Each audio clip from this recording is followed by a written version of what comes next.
You're listening to the AfterBuzz TV Network, now the largest new media platform on the web, and your #1 source for after-show entertainment. Very good, Dean Johnson.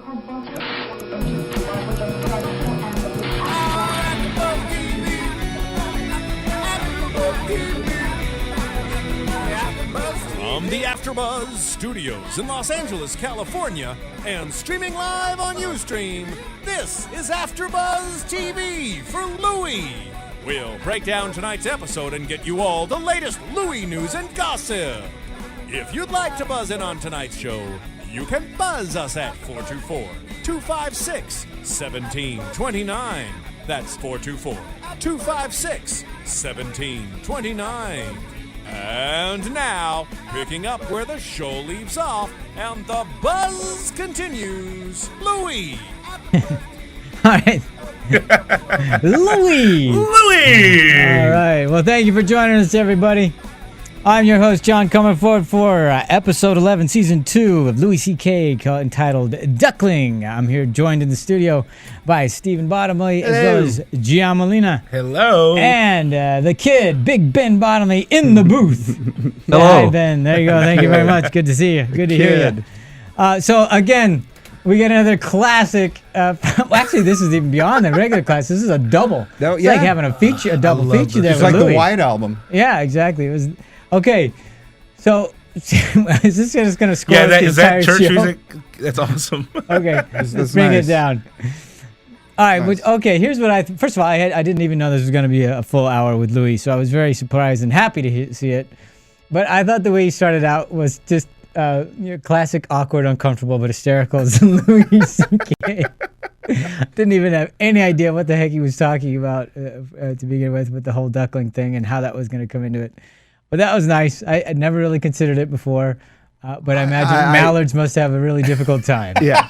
Yeah. And now I am actually curious to go find out if that's Yeah, true. don't you want to go and say, okay, is that real? Is that really true? Because he could have just made it up. One hole? Really? Yeah.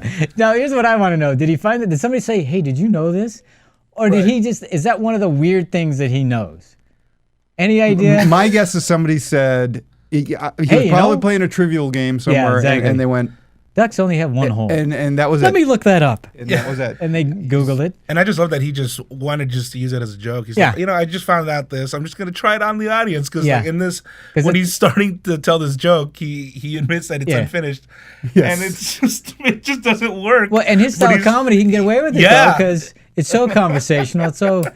the bad lion. Exactly. Yeah, the lion. And, the lovely thing about the bad lion, I got to say, first of all, I actually thought it was kind of funny. I did too.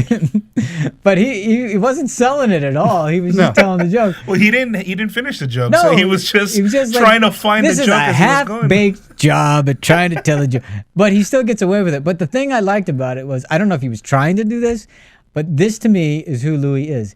He doesn't understand the effect he has on other people. Just like lions. I think this is what women do when he comes by.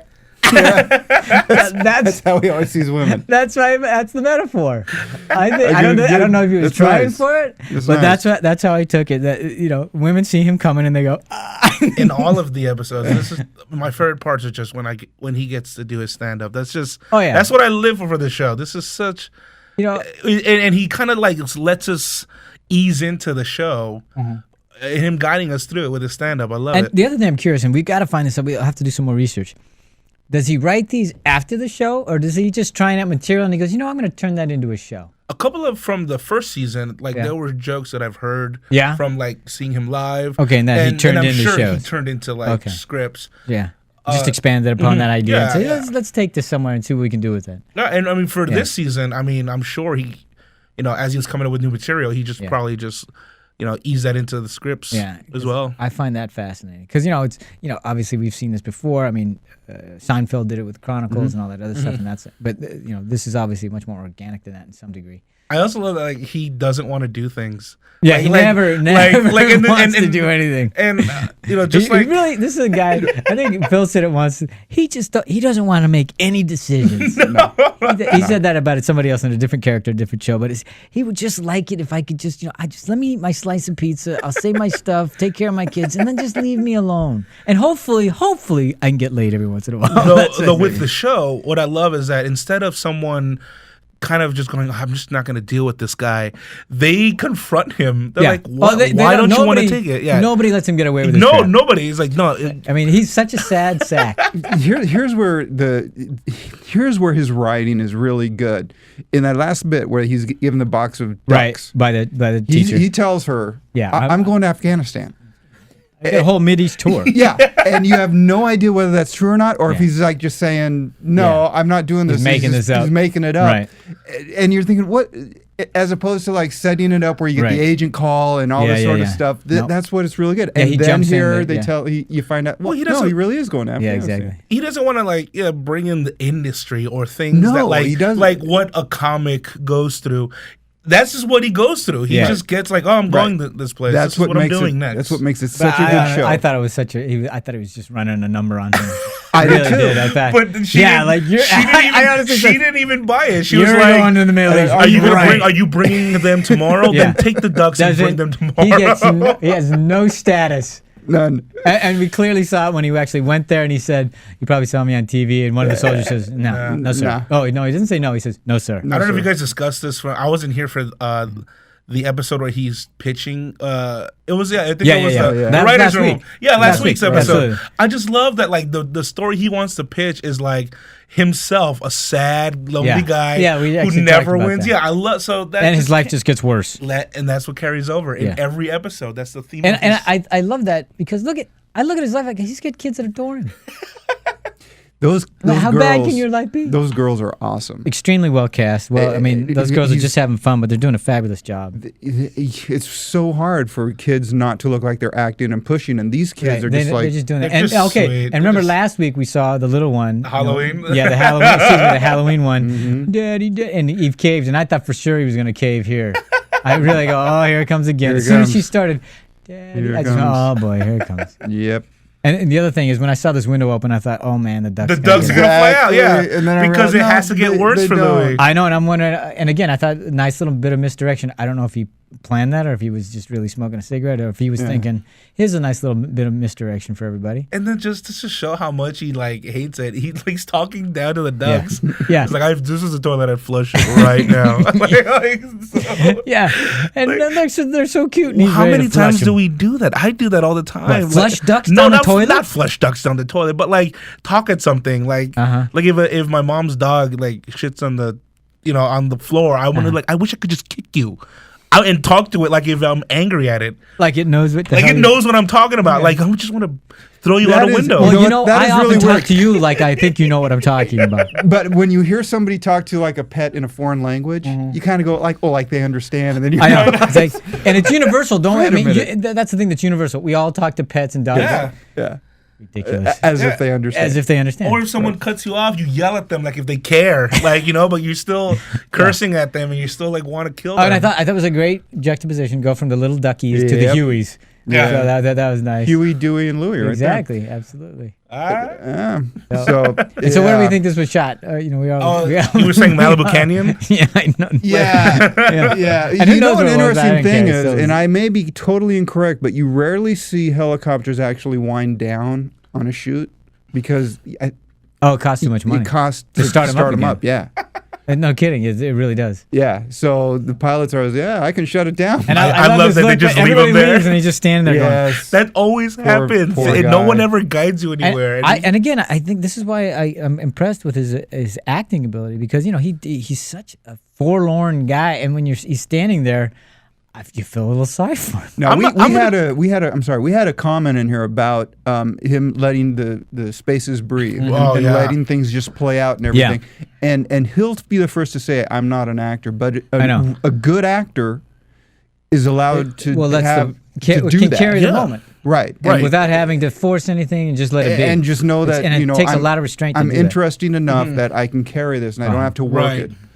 So, or just let the moment be what it is. Exactly, and I could just watch him go through anything. I know, he just confused and like. There's a lot on his face. I mean, he does great takes. I mean, every time he's talking to a woman and she doesn't, when she says, "You go out with a 19-year-old," yeah, that's disgusting. Yes. And then it's just, how am I here again? I know exactly. I was moving. And this forward. is just again classic awkward. Every time he's talking to a woman, I say, "Just shut up." Nice shot though. I know, it's a wonderful shot. But he just keeps digging a deeper hole. That's what I love. Yeah, just the choices of the shots, and it's uncomfortable. It's uncomfortable sometimes. He does all the other stuff. Do you know if he does the DP? Who's doing that? I didn't look. Well, he directs, but I don't he know. directs. I just don't know if he's doing all the DP work. And I'm sure he's instrumental in it. I'm just wondering. I was just curious about that. But yeah, every time he's talking to a woman, I just want him to shut up because he just keeps digging a deeper hole. Just shut up. It just get worse. But it's so great. That's what I mean. And I love this guy coming in. He was great. Yeah. And what was your comment, Steve? You know it's bad when what? Oh, yeah. You know it's bad when they say, "I won't lie to you." And right away you're thinking, no, go ahead and lie. Yeah, exactly. That's I said, please, could you lie to me? A little lie would be just fine right now. When you say that, you're going to be safe, then why all the gear? Yeah. Not only this, he's coming on the heels of telling his little girls, no. They've never lost a performer. Everything's fine.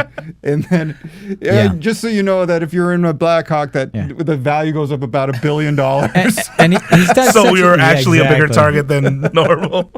And with Louie, it's $1 billion and one because he's really not worth it. And he just stares when we get to actually look at his face, he's just staring down of just like, oh wow, I cannot get out of this. And this is amazing. He's done a really good job of painting this persona of being such a hopeless, slapless guy that even that look of just like this, like this is not what we talked about. Everything we know of him is carried in that moment, so he doesn't really have to do much. So that's what I like the way he's created that. He does, and it came out a couple of times in this episode, which I thought was really cool. Is he doesn't become someone that you know until he's on stage. Until that's the guy we know. That's the guy we know, and he's so dysfunctional and cannot connect, and it's like he becomes who he is only when he's on stage. And he's socially awkward at all times. He's either typing too much until he's on stage. Then he's like, you can talk anything you want to talk about. Dude, just do that. Yeah. Yes, that's what I'm saying. Pretend you're on stage and you'll be fine. Well, that's comedians sometimes can't separate it. No, it's just tough. Can't get out of his own. Can't get out of it, and that's why they're great comedians, because they're able to take all this awkwardness of their life and just give it to the audience, going like, "Look how helpless I am. I'm so bad with women, and I'm so just awkward and just that right there. Unlucky. That look right there. I didn't even see his face. Look at him. And then he tries. And then he's all worried, and she's like, "Yeah, don't worry about it." Yeah. Okay, this is the part where he gets, finds out that nobody knows who he is. Oh, you must see me on TV. No, sir. Finds out also the theme of the theme of the episode. Exactly. Why is it called Ducklings? And wasn't this adorable? Oh God. The daughter. Well, he sprinkles that in all the time. Like, his daughters are so cute. Yeah, well, the thing, that combination is the thing that keeps him human. Because otherwise it would be too easy for him to slip off into depressive and annoying. And he always talks about his family, even in his stand-up specials. So, like, it's such a part of him, and he's always constantly letting us in on that. And instead of getting super upset, he's more worried that, like, why is this duck here? Why is this happening? Oh, my God. Little note from the daughter. Duck will keep you safe. Exactly. What a great little innocent thing there. I think, you know what? I think he just knows ducks are cute. So let's just really use this duck. So I'm going to go to a USO tour, front FOBs, so to speak. This could have happened also. Sure, it could have. But I doubt he'd be able to get a duck that far without anybody noticing. Without it dying or them knowing. And we got to meet Kenny Thomas, who is a pretty good singer-songwriter, evidently. This guy, just... He's really sounded great. Yeah. When he packs his gun, it's like, here we go. Yeah. You want to go to a hostile territory without a gun. Moment.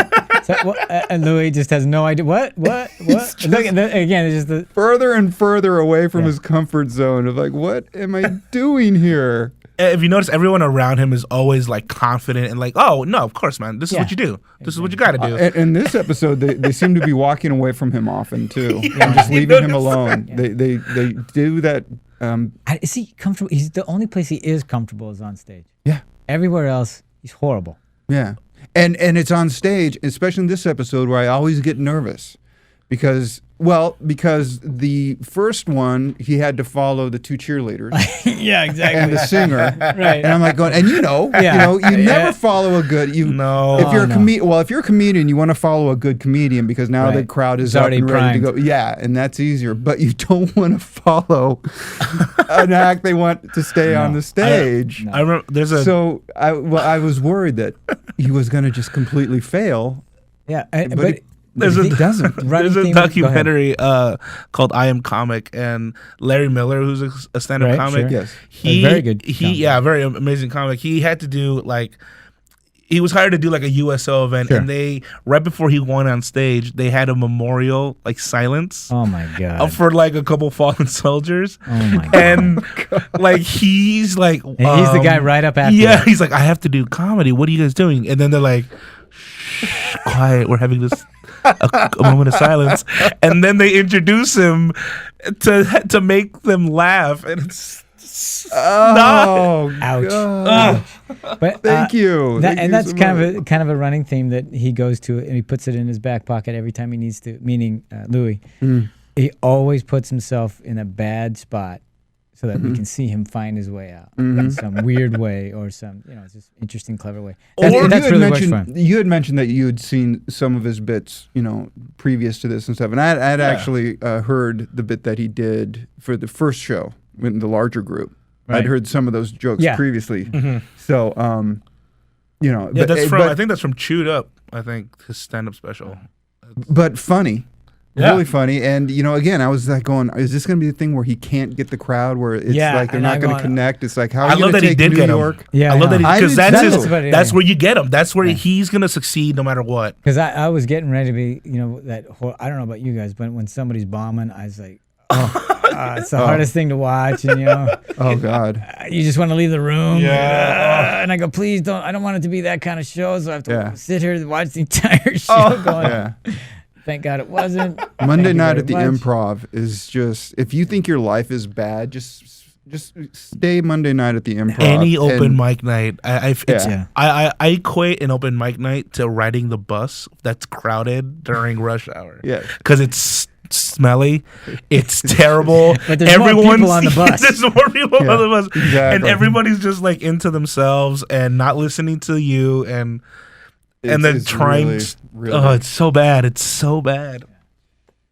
All right, so I guess we'll skip ahead because Sons of Anarchy. So the first time they go to the FOB, forward operating base, so they have to what are supposed to be 1,000 soldiers or troops. Now they're in the $1 billion target. Exactly. That they were warned about. And they have a nice little show, and he has to go on after the cheerleaders. Which as soon as the cheerleaders went, oh my God, he has to follow the cheerleaders. At that point, do the troops really care?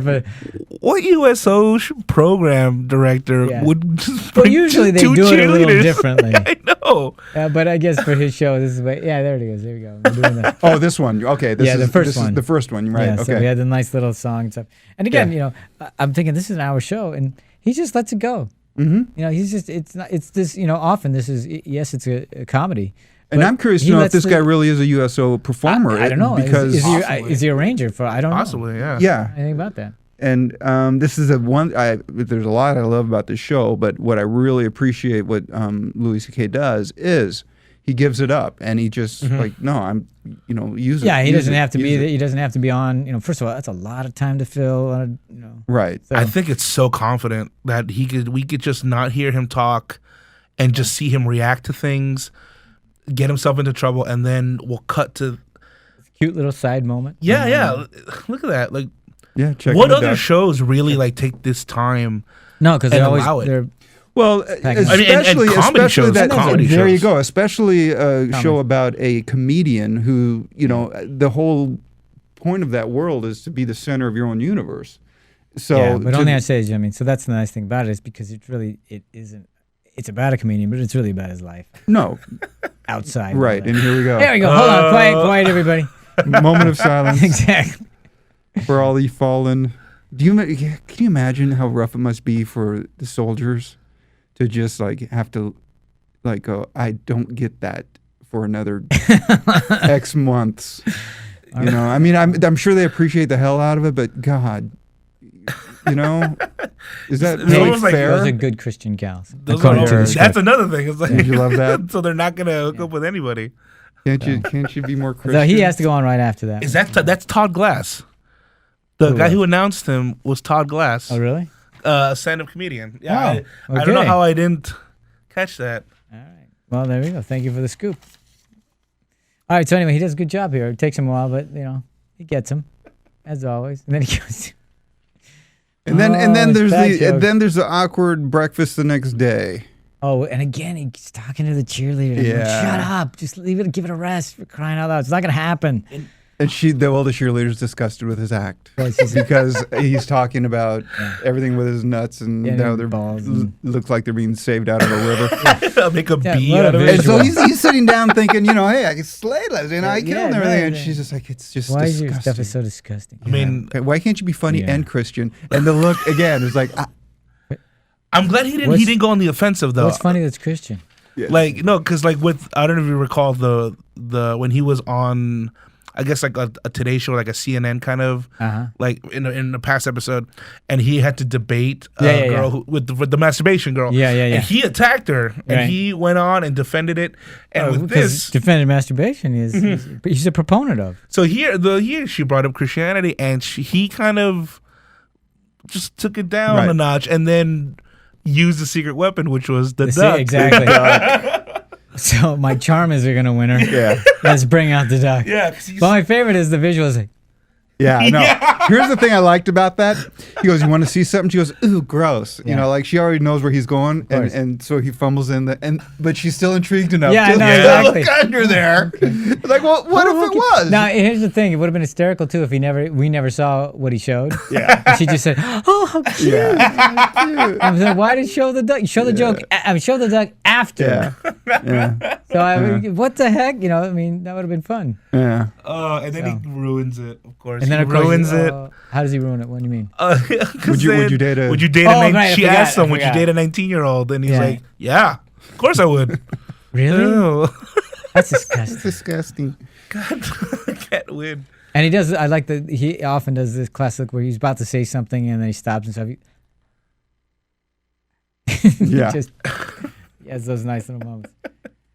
All right. So anyway, what I forgot where we went to. Well, after that, they're on the Black Hawk to the FOB. Right, and again, they decide my comment was, "Hell, we paid for these helicopters. Yeah. We're using them.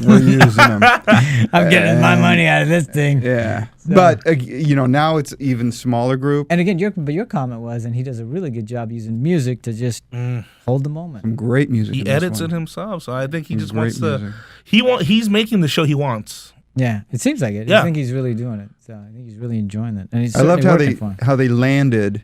And right away, incoming, so they get him into a bunker. And then off in the distance, you hear this little boom, and they all start laughing. They can't hit shit. He's like, he's like, what am I doing here? That wouldn't cover me. That wouldn't cover me at all. Looks like he's going to throw up. What are we doing here? Just nervous as all hell. And this was another time where I was really getting nervous for him, because now it's like, 10 guys? Yeah, 10 guys in the room. Oh, my God. And I have to be funny in front of 10 guys. And here's what I loved. In 10 guys, he gets heckled. Yeah, right off the bat. Somebody heckles him. He bites back. He does.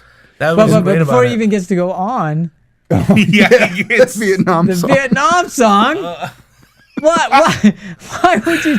I mean, of all the songs you knew in your catalog, maybe it was appropriate, forward bass, but it just seemed. Not thought out, but hey, I don't know. See, I'm not a soldier, so I don't know. Maybe it was well received. I mean, it seemed like it was, but that would not be the one I would pick. No, I wouldn't go with the Vietnam song. No. Yeah, I think. We're all aware that death is something that they're. It's just that's just a part of the military, but. You don't remind them. Like when you're here to entertain, that's you're supposed to take my mind off of that for a second. Yeah, in fact, and that would be the theory I would operate under. A lot of when you do comedy in prisons, there's a list of things that. Wait a minute here. When you do comedy in prisons, expand upon this. When of all your comedians shows in the Hooskow. No. I don't say when I do it. I say when comedians go in to do comedy in prisons, a lot of times wardens will give them a list of these are what we don't want you to talk about. Right. Such as? And one of them is being incarcerated. But let's not remind them. Exactly. It's like, because if I don't remind them. Exactly. They'll forget. Yeah. And I was like, oh, that's right. We're going back to our cell now. Hey, you all solitary confinement, right? We want to go to Mickey D's after this? Come on. How many of you are actually writing novels?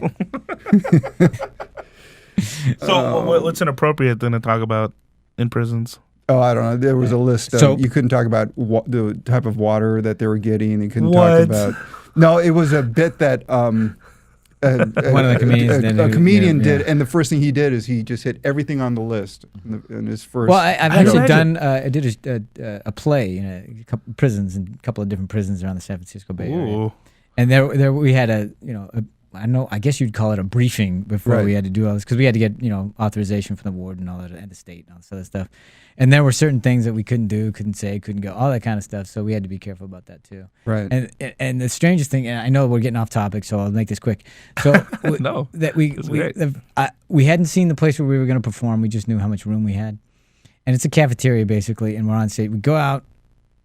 My first interest, I leave the wings, go onto the stage, and I see all these guys there, and of course they're just all, they're just, all the tats and everything like that. And then they don't have their monocles and top hats. And then there are these barriers, and then there's the razor wire. Oh God! Nice. And I went, whoa! I was not prepared for that. I like the added scenery to whatever play you were doing. So it's like. And the guards. I don't remember the razor wire and Splendor in the grass. And going, this is weird. Don't walk in that grass. All right. So anyway, let's get back to the show. So.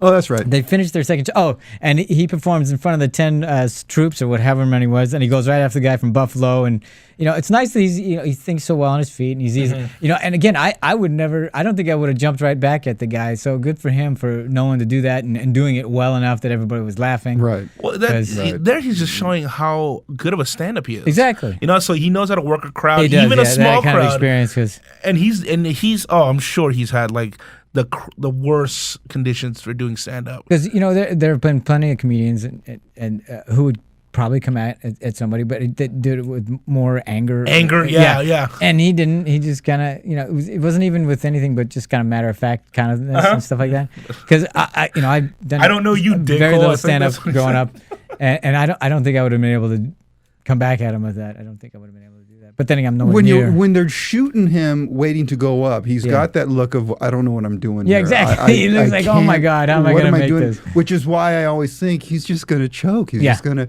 and that's the way they set it up. They always put him in the corner and it finds gets his way me every out. time. Yeah. Not with stand-up. You know what? But season one, again, going off topic a little bit, but season one, he did just eviscerate a heckler.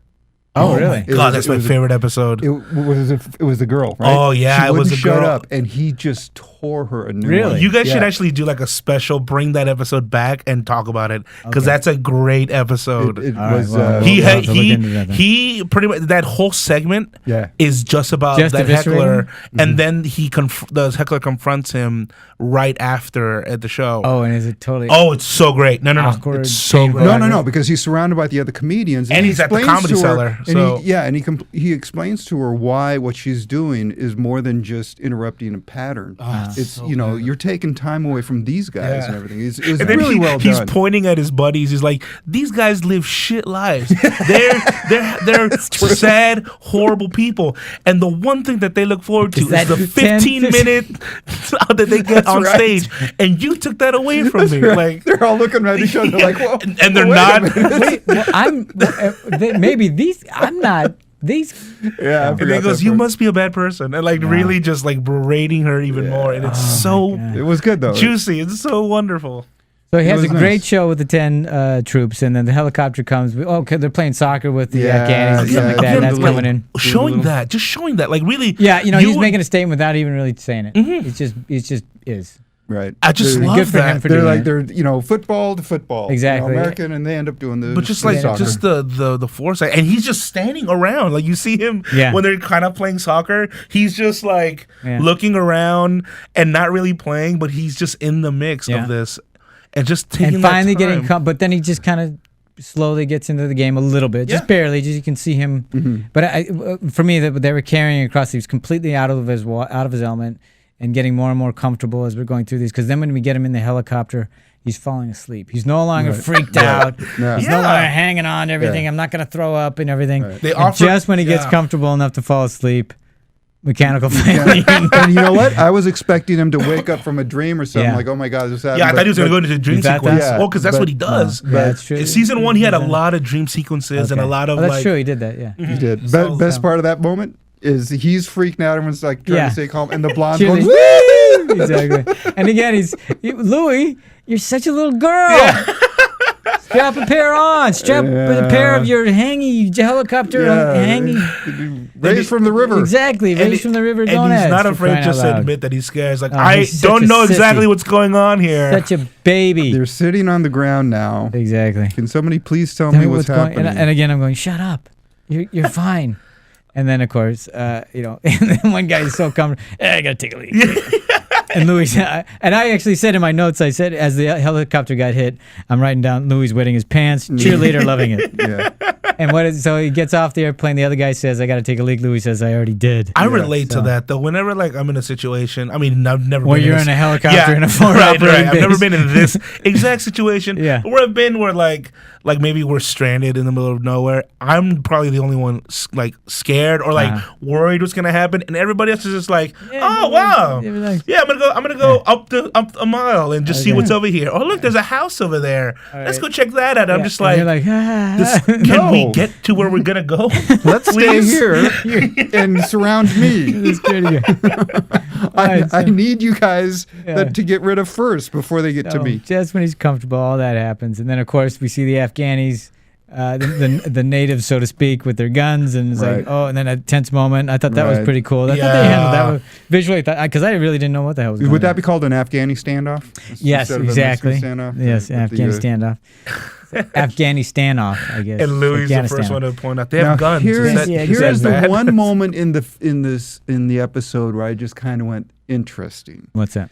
Is where he opted to go for kind of the shtickle, where he gets the duck out. Yeah. But then you can see him tripping and goofing, and they're laughing at the clown. Right. Which is what he does for a living. Did you think that was intentional? No, well, I think it's intentional for the show. In the show. Oh, right. But I thought it was an interesting choice for Louie as writer, director, to go with that option of, let's go with the pratfall. I think what he's saying with that is just like, with this kind of intense moment, it's never really as dangerous or as wild as you would expect it. Well, for me, I think that's part of it. The other part of it for me is a pratfall is universal. That was why I was physical thinking comedy is universal. Yes. Yeah. Because there's, you can't get humor doesn't translate when you're telling jokes all often. Right. But that's why pratfalls, that's why physical comedy, movies like that. And that's where ducks are cute, because they were into the ducks. But that exact point is why I was the two thoughts of. Do you go with it intentionally to try to break the tension? Do you do it accidentally and realize you break the tension because it is a pratfall? Because you know what I mean? The debate of putting it together. Yeah, but for me, as I saw it, I mean, obviously the writer, Louie, did it intentionally. Yeah. I don't think the character had any intention of it. Or awareness of it. Exactly. And I wonder if that was a debate at some point of like, do it intentionally or does the character do it accidentally? Yeah, and the persona that they've created for me wouldn't have any understanding of doing it intentionally. But so even the fact that Louie the writer put it in was like I was like, that's just it was a great choice and I liked it, but You wouldn't see him do a pratfall off the stage. No. Well, you know what I mean? No. Well, And he actually wasn't that good at it. But No, he wasn't. I mean, I could have gotten that. He's discussed like his train of thought, like the times where like when he had his fake show earlier in the season. He discussed like how he thinks. So I would imagine he's like, with a standoff like this and tensions rising, of course the duck is going to come out of my backpack at the worst moment. Yeah, I mean that's the whole reason why you take the duck to war. Exactly. So I think like that, it was that simple. It was just like. Yeah. Like, at some point, the duck. At this point, where I want to stay away, the duck is going to make me have to try. You can't lay in the duck to keep you safe and not have the duck keep you safe. Right. Exactly. It has to be done. Exactly. Of course, and, the duck and was good for him for doing it. I mean, it's constructed well. Yeah. Is my point. It is constructed well and done deftly enough where, because you forgot about the duck. No, at that point, was I the only one taken back then by the pratfall, where I just kind of went, huh, okay. That he used it? You were used it. I thought it was knew organic. that at some point the duck was going to come out. Yeah, I knew that too. And obviously, and then when as soon as that stand-up was happening, I was prepared for the deck to come out. I wasn't prepared for the pratfall. I wasn't surprised that he used it. So I don't know if that answers your question. But I thought that he would be afraid to go after the duck. Right. And then the duck would be standing between them. Right. And then they would be just fall in love with the duck like the cheerleader did. Yeah. Right. Just kind of what happened. So I didn't think that they would need the pratfall to make it work. 'Cause for me, just the duck, little silly, cute little duck waddling out to the middle, completely out of character, and then I would have just stared at that all these guns, and that would have made me laugh. Mm-hmm. Oh, just a duck in the middle of this. Yeah, because the duck just gets out in the middle, and he's like, and I think you're right. And then they all stop, and he goes sheepishly goes out there. That's my duck. Yes. And does that thing with that awkward weirdness that he does. That's and he what gets I was the duck. expecting to see. That's what I thought. Right. Where are they going to go with? That's why the pratfall, I thought. But here's the thing: the pratfall much simpler, much easier, much quicker. And they spent all the money on the helicopter. Yeah, exactly. What I love is for that. Yeah. I think he did the pratfall probably also could have been also for. And did you notice that he just put the paint on? Yeah, he just put. So in Clown. Clown. That's right. That It's was the the other clown thing. white. Whoa. He's got the red hair. Yes. The clown white comes on. And He does the he's the big clown. and they laugh, and so it they diffuses the tension, and it's perfect. so- Did you guys ever see his other show, Lucky Louie? No. It was on HBO for 6 episodes. It's so different from this show because it was a multicam, and I felt Louie like rushing his jokes, rushing like a lot of forcing. Everything felt forced, and so that got canceled in 6 episodes. To translate that to like an episode like this, It doesn't seem like it would be the same thing at all. it's not. Yeah. That's the thing. And at the end, when he gives the duck to the little girl, and then he kind of just waves off like they gave him his jacket. And finally, he's so comfortable. Yeah, he doesn't even feel like he needs the armor. Right. So there you go. So it has a nice little arc. And who's expecting an arc in something like this? Right. I'm not, but there it is. Yeah. And even here's the thing. I knew once they showed the little girl part of the group, I go, oh well, she's gonna get the duck. And again, I don't care. Meaning, I don't care that I'm ahead and that I know it's gonna happen because it's done deftly enough that I enjoy that it happens. It feels not wrapped up in a bow. I'm not saying that. I'm saying there's resolution to that. You can see even in this thing where you don't expect a character arc, you actually get one. And well, you don't expect it from Louie either. Exactly, like, that's my point. So then him paying us off that way makes us go like, yes, way to go. A character I'm following and I'm with pays it off. It's very great. Nice we have learned it takes an hour to get a character arc out of Louie. That's true. That's true. And it's saying minimal, saying much. Like saying that much when he's just talking to the blonde girl or on stand up. Those are the only times he really. But talk. I gotta say, when he was leaving, I don't know if it was the end. I don't think it was the end, but it was when he was actually leaving the place where there were only 10 troops and he had performed there. Yeah. I gotta say, that got to me. Yeah. Like I started to feel my eyes well up and everything. It's just that thought that I really, I don't know if he planned it, but if he was trying to get us to understand the value of what these troops are doing and the sacrifice they're making. Not that I'm not aware of it, because clearly I am, but it was his way of actually bringing it to the fore. Yeah. And it's like, wow. It was a great visual of just how isolated they are, not only physically but just emotionally and so that my friend Lauren Ashley Bishop is a stand-up and she went Like, she did a USO tour. She did a USO tour, like to Afghanistan, Qatar, Kuwait, like, and she went like around. And she said like maybe one of the shows was like in a big venue, and the rest like intense or like they'll huddle around, and she sat down and just talked to them. Wow, that was her set, and they enjoy it. They just love that. How intimate can you get? You're not gonna find that at home. Not that I would trade the two, but right. You're not gonna be sitting down with a comedian just at home. Right, exactly. But she said like it is a touching feeling, and this is exactly what he wants to bring out. Nice. It was nicely done. Okay, listen, I don't know what else to talk about. I think we've covered everything. Anybody else have anything to say? Otherwise, I want to go to a commercial break. No, I got nothing. It was a great hour. It was a good hour. I was a full hour and a nicely paced hour, even though it wasn't packed with joke, set up, joke, all that kind of, and that's what I appreciate about it. So, without further ado, Ben, would you please take us to a commercial? Want to find out what the AfterBuzz is about? Janice is a drama queen. This is the divide that is going to carry the series. Give us a call. 424-256-1729. 424-256-1729. It's television, and they want it to be as dramatic as possible. I mean, it's Shakespearean. You never know what goes on behind closed doors. Find out why AfterBuzz TV is the #1 source for after-show content. Now, in the eyes of Jimmy, Nucky is a villain. 424-256-1729. 424-256-1729. I mean, who would you guys rather hear that from? Your husband or your best friend? The wig will come out. When the TV show is over, get your AfterBuzz on. Okay, we're back. We got our AfterBuzz on. Yeah, our AfterBuzz on. Louie's up for some Emmys. Yes, he is. So here's our news and gossip. He's up for. Do you remember which ones? I think it's Best Writing. AfterBuzz TV News. Damn. Wow. I love the thumbs up from the booth. In case you weren't aware, if anybody was sleeping out there, I have to play the bumper. Well, I'm sorry, Ben. We can't hear you when you got to bring the volume so you can talk. All right, so I'm nervous to say anything exciting. No, go ahead. Yeah, you were saying he's nominated once again for. with no explosions. Louie is nominated for I think 2 Emmys. I'm pretty sure it is. One for Best Writing, and then for I'm pretty sure he's nominated as well for Best Actor. For Best Actor. Mm-hmm. Well, we wish him luck. That would be funny if he won Best Actor and not Best Writing. Yeah, that would be funny. That would be odd.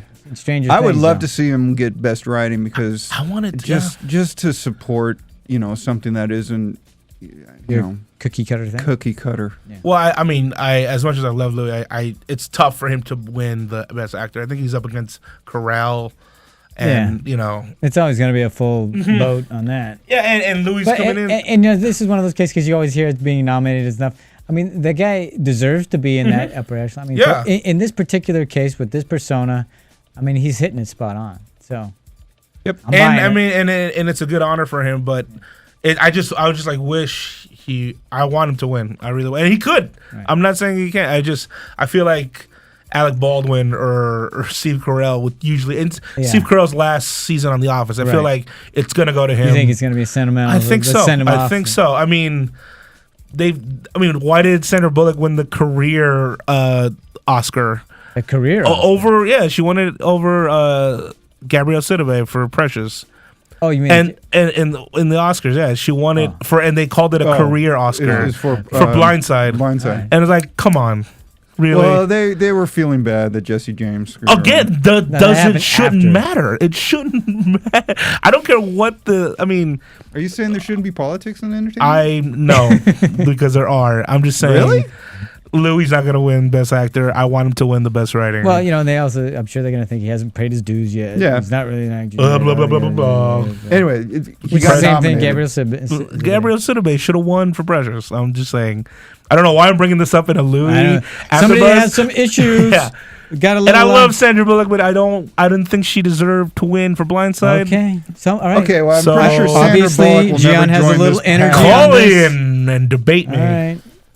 All right. So anyway, that's the news and gossip. We don't have anything else for that. So we thank you for that. The gossip is let's move on to predictions. Like there's going to be really huge predictions for Louis C.K., but we might as well. It's the same prediction. He's going to feel awkward talking to women. Wait a minute. Oh, sorry. Okay. Now. Okay. I predict this show will be picked up for 5 more seasons. You are a nutbag. 5 seasons. You're really out there. I think only Louie will decide when he doesn't want to do it anymore. Yeah, well, I mean, so it'll be picked up as for as many seasons as Louie sees fit. Well, I'm sure if the price is right, they'll pick anything up. It's a good show. It is a great show. It's a great show. That helicopter a lot. And he's paid it off so well. I predict the next few shows are going to be just in his apartment because they have no more budget. It's going to be that and like a pizza place with a lot of product placement. Well, he does a good job of using the few locations. Yeah, that was the other thing I loved about this episode is he's not in the city. Yeah. They kind of opened it up. They took him out of the city and the clubs and everything, and stuck him with real people. But my prediction's always the same. He's gonna come up with another great episode. I can never go wrong with that. I thought he came up with the best episode with the Dane Cook episode. I didn't see that. Oh God! Let me just to bring everybody up to speed. That was when he sat down in front of Dane Cook asking him for tickets to Lady Gaga for his daughter's birthday. Okay. And I don't know if you recall, people used to accuse Dane Cook of stealing Louis C.K.'s jokes. Oh, really? So they brought this up. And Dane Cook just got to pretty much spill out and be like, I enjoyed my 2006 for about 2 months. I had a multi-platinum comedy album, a tour on HBO, and people kept saying I stole your jokes and you didn't stop them. And Louis like, well, maybe you did steal my jokes. I'm not saying you did it on purpose. And they had this conversation. They had it on the show? On the show. That was, everything was brought up to this. And it was just amazing to see that kind of how tension. Was it resolved? Dane Cook is like you have to, if you want the Lady Gaga tickets, you have to go online and tell people that I did not steal your jokes. And then Lou's like, I'm not saying you did it, but I'm just saying you're like a rocket ship of success, and maybe some of my jokes got sucked into your jet stream. Yeah, and then he was like, and then it ended with just like why are you getting your daughter tickets anyway? Like, kids love a big box and a toy they can unwrap. You're giving them tickets, and then Louis like, okay, and then he gives a gift to his daughter, and his daughter just kind of thanks, Daddy, didn't really like it, and he's just disappointed again, and it's just the whole episode, just brilliant. Wow. And so I thought that was so we hope to have more of that peak, and he keeps raising the bar. I love that. Was that this season? This was this season. This was season 2. We missed that one. Earlier. Yeah, we're gonna have to go back. Yeah, I gotta go back. So good. Okay. All right, we're good on predictions. We're good on predictions. We got nothing left. Do we have Phil around? Hey guys. Phil. Yes. Hi, Phil. So just a quick message. Yes, I just wanted to say all the ways you can download us. You can listen to us on iTunes. Just search AfterBuzz TV or Louie in the iTunes store. You can also download us on the Stitcher app. That's for people with smartphones, whether it's the iPhone, Android, BlackBerry, whatever. And as always, all our live shows are on Ustream.tv. What can you get at Borders right now with this? Oh, yes. What can you get at Borders right now, Phil? Oh, well, at Borders, you can get... For a very short amount of time. Yeah, exactly. You can get Marie Menounos' book, The Every Girl's Guide to Life. Hey, look at that. That's coincidental. Awesome. Nice. So, my sister has that book. I got it for her. And she Gian, loves it. Where can people get you? If you're in the Los Angeles area, every Thursday night at 11 p.m., I host a show called The 11th Hour, hosted by my improv team, The Imaginary Friends. It's a free show, free beer, free water. And where can they see that? It's at the Artworks Theater on Santa Monica and Seward. Okay, you got an address for us? I don't have the address. Okay, Artworks Theater, Santa Monica Boulevard near Seward. Yeah, it's right on the corner of Santa Monica and Seward. There we go.